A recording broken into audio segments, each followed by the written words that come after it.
Now to the aftermath of the manhunt for two convicted killers who escaped from a prison in upstate New York. A former prison worker appeared in court a short time ago and pleaded guilty to helping the two convicted murderers break out. CNN's Alexandra Field is following the case and joins us now with more.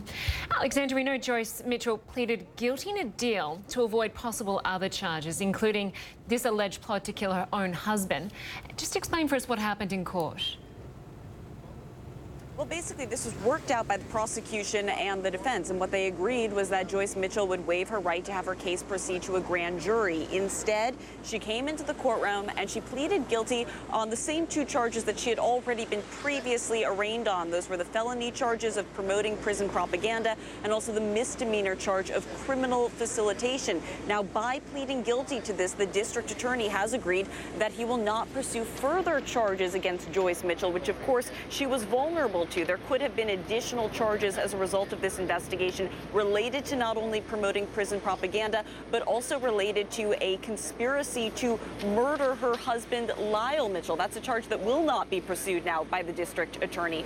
Also, another charge that could have potentially been lodged in her direction were charges related to sexual allegations. We know that a key part of the investigation here has been trying to determine what kind of relationship Joyce Mitchell had with the two escapees. Both Richard Matt and David Sweat, investigators have looked at whether or not she was having a sexual relationship with one or both men. Lynda.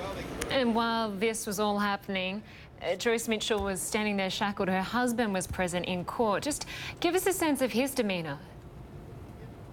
Yeah, it was certainly very emotional. He came in, he sat in the front row.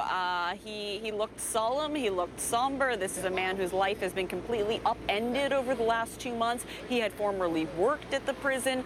He was there seemingly to support his wife, the same woman who had been accused by investigators of a conspiracy to murder him, the same woman who investigators have investigated whether she was having extramarital relationships. But he sat there, he looked at her, he really kept his eyes on her throughout so much of the proceeding. For her part, Joyce Mitchell appeared emotional. She was barely audible when she answered the judge's questions. She was tearful at some points, and at one point her handcuffs were unshackled, allowing her to sign the necessary waivers. Lynda.